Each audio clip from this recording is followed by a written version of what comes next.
নমস্কার, কেমন আছেন সবাই? Hope you all are doing great in life. আজকে চলে এসেছি আরেকটা ভিডিও নিয়ে, রেকি সিরিজের এটা থার্ড ভিডিও সম্ভবত। তো অনেকের না একটা কোয়েশ্চেন থাকে যে রেকি প্র্যাকটিস করতে গেলে কি কি জিনিস মেনে চলতে হয়।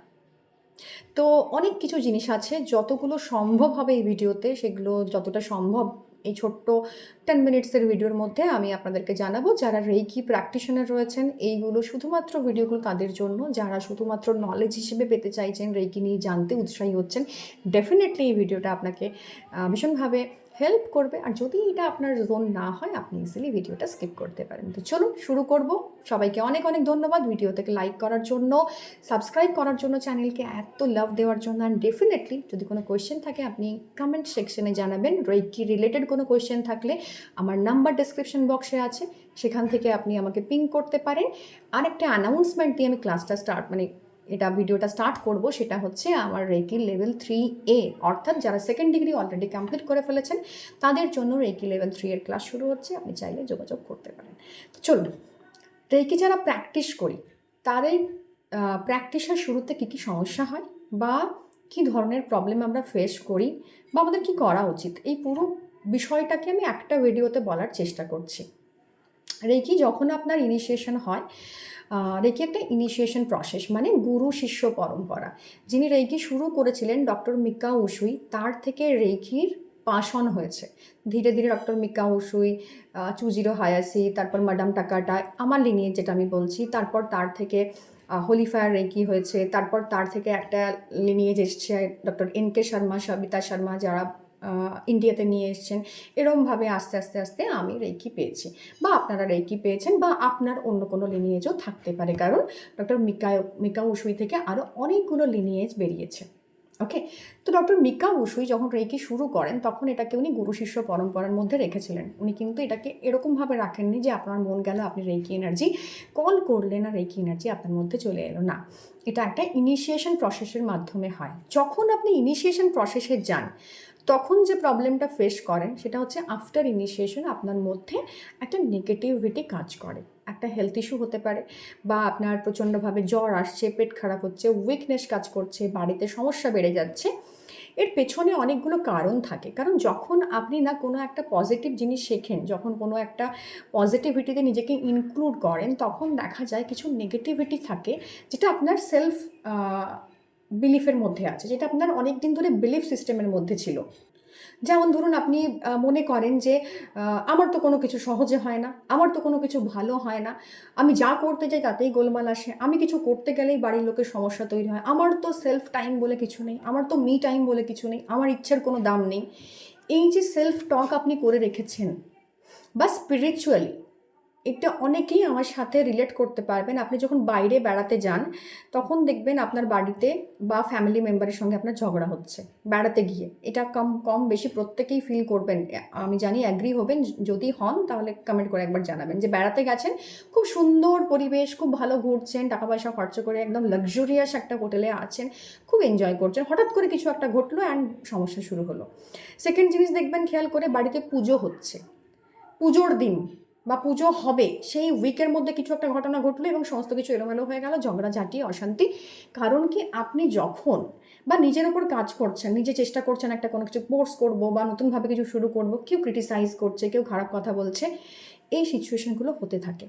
বিকজ আপনি যখন লাইফে নতুন কিছু শুরু করেন তখন কিন্তু যে পুরনো বিলিফ সিস্টেম আপনার ছিল, আপনার আপনি অ্যাজ এ ইন্ডিভিজুয়াল, আমি অ্যাজ এ ইন্ডিভিজুয়াল, একটা তো ডিএনএর স্ট্রাকচার নিয়ে এসেছি। সেখানে ডিএনএটাকেও না স্পিরিচুয়ালি ধরা হয় যে আমাদের পিলার, এবং এটা হচ্ছে সোর্স অফ এনার্জি, যেটাতে কিছু আমার অ্যানসেস্টার্সের এনার্জি, আমার পেরেন্টসের এনার্জি, আমার পাস্ট লাইফের এনার্জি, যেটা কিন্তু ওখানে ইমপ্রিন্টেড থাকে। তো আমার যখন সামনে সেই সিচুয়েশানটা আসে, আমি ওই বিলিফ সিস্টেমটা, যেটা আমার পূর্বজন্মের বা আমার অনেক দিনের ঘরে বাড়িতে লোক এরকম বলতো, সেটা শুনে তৈরি হয়েছে, সাবকনসিয়াস মাইন্ড থেকে এসছে, আমার ডিএনএতে এরকমই রয়েছে, সেই অনুযায়ী কিন্তু বিহেভিয়ারটা আমি সেভাবেই করি এবং সিচুয়েশনগুলো সেই অনুযায়ী ঘটতে থাকে। তো যখনই আপনি রেকি শুরু করলেন, এটাও তো মানে কোনোভাবেই আলাদা নয়, ইউনিভার্স তার একটা সিস্টেমের মধ্যেই সব কিছুকে চালায়। তো আপনি তার আলাদা নন, আপনিও এনার্জি। তো যখনই ওটা তৈরি হচ্ছে তখনই আপনার মধ্যে একটা টেনশন তৈরি হচ্ছে, চাপ তৈরি হচ্ছে, বাড়িতে নেগেটিভ কিছু হচ্ছে, নিজের শরীর খারাপ হচ্ছে, বাচ্চা অসুস্থ হচ্ছে, পেরেন্টসদের সমস্যা হচ্ছে, বাড়িতে কোনো একটা ঘটনা ঘটলো, এরকম ছোটোখাটো ঘটনাগুলো ঘটতে থাকে। প্রথম প্রবলেম, প্রথম স্টার্ট হয় যখন আপনি রেকি মানে শিখছেন। সেকেন্ড যেটা হয় সেটা হচ্ছে ফিয়ার।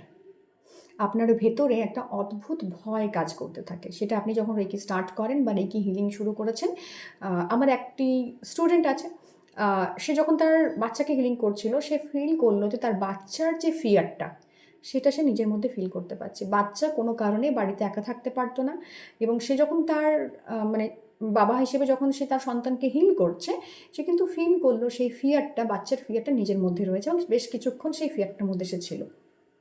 তো এই ফিয়ার ফ্যাক্টর আমরা ফিল করি। আমি চোখ বন্ধ করে রেকি প্র্যাকটিস করছি, আমার মনে হতে পারে আশেপাশে কেউ দাঁড়িয়ে রয়েছে, কেউ আমাকে দেখছে, এইরকম একটা এনার্জি। যদি কোনো বাস্তু দোষ থাকে বা নেগেটিভিটি থাকে, যেটাকে আমরা স্পিরিচুয়াল ভাষায় নেগেটিভিটি বলি, তো সেই জিনিসগুলো আমি কিন্তু যখন রেকি করি, সেটা প্রথম আমার লাইফে সেটা আমি ফিল করতে থাকি।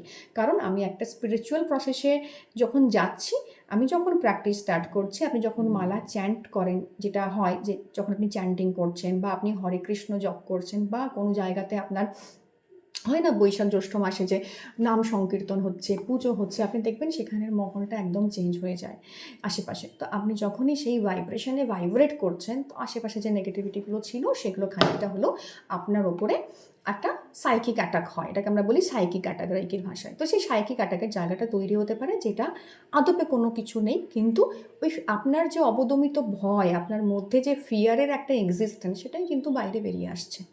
তো এটা একটা গেল সেকেন্ড পয়েন্ট, যে আপনি ভয় পেতে পারেন। থার্ড যে প্রবলেমটা হয় সেটা হচ্ছে আনইন্টারাপ্টেড রেকি প্র্যাকটিস করা। এইটা আপনার জন্য প্রবলেম হয়ে যায়। মাঝে মাঝে ব্রেক হচ্ছে, সমস্যা আসছে, ব্লকেজ আসছে, কাজ পড়ে যাচ্ছে, তো ব্রেক হবে, মাঝে মধ্যে ব্রেক হওয়ার চেষ্টা হবে। তো এরকম একটা জায়গা তৈরি হয়, যেটা আপনি ফেস করেন ইস্যু হিসেবে, বা রেকি করতে গেলে যে জিনিসগুলো আপনি ফেস করতে থাকেন। 4 নাম্বার হচ্ছে সময়। সময়ের একটা বিশাল অভাব তৈরি হবে, যে আপনি সময় পাচ্ছেন না, বা একই সময়ে প্র্যাকটিস করার কথা আপনার গুরু আপনাকে বলেছেন যে একই সময়ে প্র্যাকটিস করলে, এক আসনে প্র্যাকটিস করলে তার একটা আসন সিদ্ধি হয়, তার একটা সংযম হয়, তার একটা সিচুয়েশন তৈরি হয়, যেটা খুব পাওয়ারফুল। তো ধরুন আপনি পড়তে বসছেন, আপনার রুটিন নেই, আপনি সকালবেলা ঘুম থেকে উঠে মন গেল আজ পড়তে বসবো, 10টায় উঠলেন, পড়তে বসলেন, কোনো দিন 2টোর সময় উঠছেন ঘুম থেকে, পড়তে বসছেন, কোনো দিন মানে সকালে ভোরে উঠছেন কিন্তু পড়ছেন না, ঘোরাঘুরি করছেন বা পড়তে বসছেন, আপনার টাইম নেই। তো কনসিস্টেন্সি ইজ দ্য কি। তো কনসিস্টেন্ট থাকাটা কিন্তু একটা ইস্যু তৈরি হয়, টাইম ম্যানেজমেন্টের একটা ইস্যু তৈরি হয়। এই সমস্ত ইস্যুগুলো কিন্তু রেকি যখন আমরা করতে যাই তখন তৈরি হয়। আরেকটা হয় ক্রিটিসিজম। আমার আশেপাশের প্রচুর লোকজন আছে যারা আমাকে বলবে, আরে এইসব ফালতু জিনিস করে কি হবে, এসব করে কিছু হয় না, এগুলো ফালতু টাকা রোজগারের ধান্দা, কেন এসব করে বেড়াচ্ছ, মানুষকে ভুলভাল বোঝাচ্ছ। এই ক্রিটিসিজম কিন্তু আপনাকে নিতে হবে, কারণ স্পিরিচুয়াল পাথটা সবার জন্য প্রথমত নয়। সেকেন্ড হচ্ছে, যখন আপনি স্পিরিচুয়ালি আসবেন, আপনাকে আটকানোর চেষ্টা করা হবে। আপনার যেরকম ইউনিভার্স চায় তার আশেপাশে পজিটিভ এনার্জি তৈরি করতে, সেরকম নেগেটিভ এনার্জিও কিন্তু এন্টিটি কিন্তু বিলং করে। ব্ল্যাক অ্যান্ড হোয়াইট এই দুটো মিলিয়ে আমাদের দুনিয়া, সেখানে কিন্তু প্রবলেম আসবে। তো এটাকে খুব গুরুত্ব দিয়ে দেখার দরকার নেই। যদি আপনি শুনে নেন, এটা আপনার উপর হাবি হবে, এটা আপনার উপর ভীষণভাবে ম্যানিপুলেট করবে আপনাকে এনার্জিটা, এবং আপনি প্র্যাকটিস থেকে সরে যাবেন, যেটা অনেকের ক্ষেত্রে কিন্তু হয়ে থাকে। আরেকটা জিনিস হয়, সেটা হচ্ছে সমর্পণের অভাব। করে ফেলি, করতে বলেছে, শিখেছি, এত পয়সা খরচা করেছি, করে ফেললেই হয়, আধা ঘন্টার ব্যাপার। না, এভাবে হয় না। রেকি সাধনা, রেকি লাইফস্টাইল, আপনাকে কিন্তু সেভাবেই সেটা মেনটেন করতে হবে। আপনার ডিগনিটি এবং রেকি দুজনেরই একটা ডিগনিটি আছে, এনার্জির একটা ভীষণভাবে এনার্জির প্রতি আপনার দায়বদ্ধতা আছে। আপনি একটা মোডালিটিতে এসছেন, আপনি কিছু গুরুর লিনিয়েজে চলছেন, সেখানে আপনার দায়বদ্ধতা আছে। তো সেটা কিন্তু আপনাকে প্র্যাকটিস করতে হবে। এরপর যদি প্র্যাকটিস করতে করতে আর যে সমস্যাটা হয়, যে আমি পরবর্তী লেভেল শিখে ফেলবো, কত তাড়াতাড়ি শিখে ফেলবো, এটা করা যাবে না। প্রত্যেকটা জিনিসের একটা ডিভাইন টাইমিং আছে। রেকি চুজ করে রেখেছে যে আপনি কতটা লেভেল পর্যন্ত যাবেন, তার বাইরে আপনি চাইলেও যেতে পারবেন না। এটা আপনার কর্মফল, কার্মিক জায়গা কিছু থাকে। যেরকম আমি নিজে আকাশিক রেকর্ড রিডার, আমি কিন্তু বহু যুগ আগে আকাশিক রেকর্ড শিখে ফেলেছি, এখনও আমি গ্র্যান্ড মাস্টার কমপ্লিট করিনি, ভেতর থেকে আমার আর্জ আসেনি, আমি কিন্তু নিজেকে ফোর্স করি। তো don't force yourself, focus only on practice. Okay. আর একটা যেটা আসে সেটা হচ্ছে ফলের চিন্তা করো না, কর্ম করে যাও। তো অনেকে আমরা একটা নির্দিষ্ট ইন্টেনশন নিয়ে শিখতে আসি, আরে আমার তো দেওয়ালে পিঠ থেকে গেছে, আরে আমি তো ফিনান্সিয়ালি সমস্যায় আছি, আরে আমি একটা রেমেডি পেয়ে যাব, আরে আমার একটা অল্টারনেটিভ সোর্স অফ ইনকাম তৈরি হবে। সবই ঠিক আছে, সবই ঠিক আছে, কিন্তু আগে তো আপনাকে প্র্যাকটিস করতে হবে। তো আমি ফলটা পাচ্ছি না, ফলটা পাচ্ছি না, কেন হচ্ছে না, কেন হচ্ছে না, কেন স্টুডেন্ট আসছে না, কেন আমার তাড়াতাড়ি শিখতে পারছে না, কেন কোর্সটা আসছে না, কেন আমি আপনি প্র্যাকটিসে ধ্যান দিন, আপনি প্র্যাকটিসে ধ্যান দিন, আপনার এনার্জিকে এনহ্যান্স করুন, নিজে পজিটিভ থাকুন, দেখবেন ধীরে ধীরে এই প্রবলেমগুলো সলভ হতে শুরু করবে। Reiki is a lifestyle. Reiki এরকম নয় যে আপনি এটা নিয়ে মার্কেটিং করে বিশাল করে দিলেন, সেটা তো আসবে, সেই সময়ও আপনি পাবেন, ঈশ্বর সেই ব্লেসিংও আপনাকে দেবেন, কিন্তু আগে তো যে ব্যাগেজটা আপনার আছে, আমি তো জানি না আপনার ব্যাগেজটা এরকম পোটলা না এত বড় যেটা আপনি টেনে বেড়াচ্ছেন, সেই ব্যাগেজটাকে দূর করতে হবে। আরেকটা জিনিস আসে, সেটা হচ্ছে রেকি যেহেতু আপনি করছেন, আপনি স্পিরিচুয়াল পার্সন, কিছু ডুজ অ্যান্ড ডোন্টস থাকে যেটা আপনাকে প্রত্যেক দিন মেনে চলতে হয়। তো সেই ডুজ অ্যান্ড ডোন্টসগুলো আপনাকে একটু একটু মেনে চলতে হবে। যেরকম রাগ যখন হবে সেটা রিয়াকশান না দেওয়া, রেসপন্ড করা, এটা একটা প্র্যাকটিস, এটা দীর্ঘদিনের সাধনার ফল, এটা এভাবে আসে না। তো সেটা আমরা প্র্যাকটিস করে যাব। মিথ্যে না বলা, তো 5টা যে নীতি রেইকির আছে সেটাকে ফলো করার চেষ্টা করতে হবে, রিমাইন্ডার দিতে হবে বারবার যে আমি রেইকি প্র্যাকটিশনার, এটা আমার জায়গা। এবং আপনি একজন রেকি, দুজন ইনিশিয়েটেড পার্সন, দুজনের মধ্যে একজন প্র্যাকটিস করেন, একজন প্র্যাকটিস করেন না, আপনি তার ফেস দেখলে বলে দেবেন যে আপনি সে প্র্যাকটিস করে না, বিকজ সেই গ্লোটা, সেই ইনার যে একটা কোয়ালিটি, সেটা কিন্তু আপনার চেহারার মধ্যে আসে, আপনার ফেসের মধ্যে আসে। তো এইটা খুব ইম্পর্টেন্ট যে আপনি সারাদিন নিজেকে অ্যাওয়্যার করার মধ্যে থাকবেন যে রেকি প্র্যাকটিস করি আমি এবং আমার মধ্যে এই কোয়ালিটিগুলো ভীষণ ইম্পর্টেন্ট। তো এই ধরনের যে বিষয়গুলো, সেগুলো কিন্তু রেকি করতে গিয়ে আপনি সমস্যায় পড়তে পারেন, সময়ের অভাব হতে পারে, ক্রিটিসিজম সহ্য করতে হতে পারে, আপনার প্র্যাকটিস বন্ধ হওয়ার জোগাড় হতে পারে, ব্লকেজ তৈরি হতে পারে, ফিয়ার আসতে পারে, কার্মিক ডেটস পে অফ করতে পারে। এবং লাস্ট যে কথাটা বলবো, যেটা ভীষণ ইম্পর্ট্যান্ট, সেটা হচ্ছে সম্পর্কের জায়গাতে ক্রস, যে সম্পর্কগুলো যেগুলো আপনার মনে হতো এটা আপনার জন্য ভীষণ ইম্পর্ট্যান্ট, আপনি এদেরকে ছাড়া বাঁচতে পারবেন না, এরা আপনাকে বিশাল ভালোবাসে, আপনি দেখবেন একটা সময় পর সেই মানুষগুলোকে আপনার জীবন থেকে সরিয়ে দেওয়া হচ্ছে। তো রেকি শিখতে গেলে রেডি থাকুন যে আপনার আশেপাশে যে সমস্ত মানুষগুলো এতদিন ভালো একটা মুখোশ পড়েছিল, আপনি ভাবতেন খুব ভালো, আমার জন্য খুব ভালো ভাবে, এ তো আমার খুব ভালো বন্ধু, আমার পার্টনার, আমার জন্য জান দিয়ে দেয়, না, যদি সেটা না হয়, তার ইন্টেনশন অন্য কিছু থাকে, ঈশ্বর তাকে আপনার জীবন থেকে সরিয়ে দেবেন।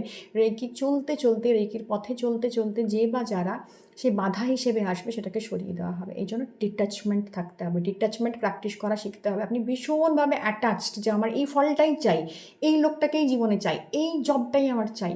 আপনি যদি প্রচণ্ড গ্রিডি হয়ে, প্রচণ্ড অ্যাটাচড হয়ে রেকি প্র্যাকটিস করতে যান, আপনার জীবন থেকে প্রথমে ওই জিনিসটাকেই সরিয়ে দেওয়া হবে। কিছু প্রাইস পে করতে হবে রেকি করতে গেলে, এবং সেই প্রাইস পে করার জন্য আপনাকে রেডি থাকতে হবে।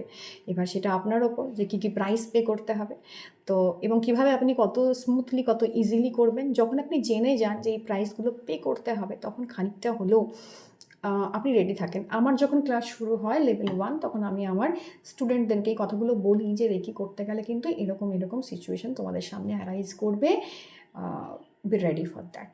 ওকে, তো এটাই ছিল আজকের ভিডিও। ভালো থাকবেন, সুস্থ থাকবেন, দেখা হবে অন্য কোনো রিডিংয়ে, অন্য কোনো ভিডিওতে। ট্যারো রিডিং বা রেকি রিলেটেড বা হিলিং রিলেটেড কোনো কিছু যদি কোয়ারিজ থাকে, আমার নাম্বার ডিসক্রিপশন বক্সে থাকলো, সেখান থেকে যোগাযোগ করতে পারেন। খুব তাড়াতাড়ি রেকি লেভেল 3 এর ক্লাস শুরু হচ্ছে, আপনি চাইলে আমার সাথে কানেক্ট করতে পারেন। চলুন, টাটা।